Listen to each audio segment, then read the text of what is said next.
Jean-Paul Sartre había dicho la poesía es la elección del fracaso, pero no nos importaba porque pensábamos en ese momento de la Guerra Fría que el planeta se iba a acabar en cualquier momento bajo una estampida atómica por error o alguna provocación de una de las dos potencias que estaban en litigio. No teníamos ninguna esperanza.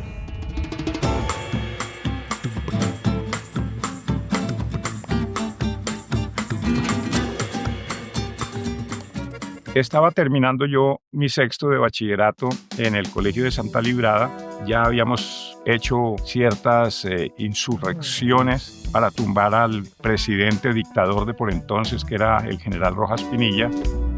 Cuando estaba en ese sexto de bachillerato apareció Gonzalo Arango con una teoría que había creado un movimiento llamado nadaísmo, con base en un manifiesto que escribió en Cali, precisamente en el año 57, cuando salió exiliado de Medellín, porque él sí había sido colaborador del gobierno de Rojas Pinilla. Entonces, cuando cayó el dictador, lo buscaron para lincharlo. Por lo tanto, él salió corriendo hacia el Chocó primero, después llegó a Cali, donde un gran amigo, también se apodaba el profeta como Gonzalo Arango.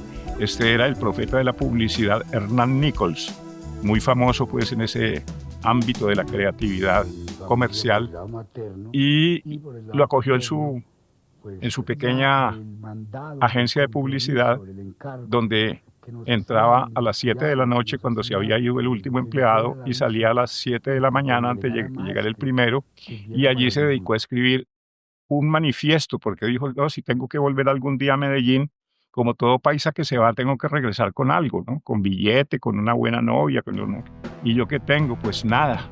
Y cuando dijo la palabra nada, dijo nada, pues que hay que sacarle partido a la palabra nada. Y había oído que había un movimiento también muy insurrecto en Europa, que era el nihilismo. Y nihil era la traducción de nada, entonces dijo el nadaísmo, no, pues aquí.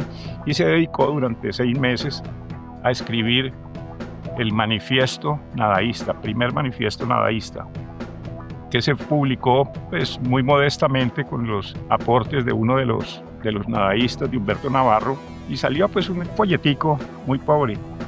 Posteriormente está circulando entre las novedades de los movimientos insurgentes más anarquistas de toda la historia del mundo. 63 años han pasado desde entonces. El nadaísmo fue un movimiento que se propuso irse de bruces contra todo, poner al mundo patas arriba y manos arriba al mismo tiempo, cambiar las instituciones, cambiar los métodos de creación, cambiar la estética de la literatura, de la poesía, de la pintura y de la música. Fueron las épocas en que pues, comenzaba a retumbar el rock and roll desde Elvis Presley. En el cine estaba el cine de la nueva ola francés, retumbaba pues Brigitte Bardot y Marilyn Monroe. En el ring estaba Cassius Clay, quien después se llamaría Mohamed Ali, y pues acaba de triunfar también la Revolución Cubana, que preconizaba el hombre nuevo y el guerrillero heroico, con el ejemplo pues del sacrificio del Che Guevara, que se repitió en Colombia con el de Camilo Torres. Y mayo del 68, imagínate, ahí comenzó también la insurrección juvenil, que era la imaginación al poder y la juventud al poder.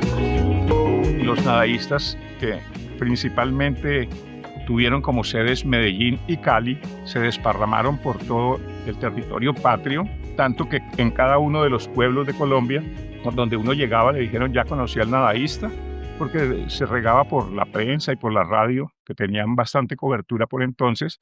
Claro que como no se sabía qué era el nadaísmo precisamente, eso nunca se supo, y de allí nuestra longevidad, porque nunca nos pudieron acabar porque no sabían qué éramos. Entonces es la única palabra del idioma que no figura en el diccionario. Gonzalo Arango hizo un primer libro que se llama 13 poetas nadaístas, y más o menos de esa capillita fue los que siguieron siendo publicados en las antologías nacionales e internacionales y publicaron sus libros. En los pueblos la gente decía, es el nadaísta, porque creían que era el marxista, el revolucionario, el suicida, el loco, el homosexual.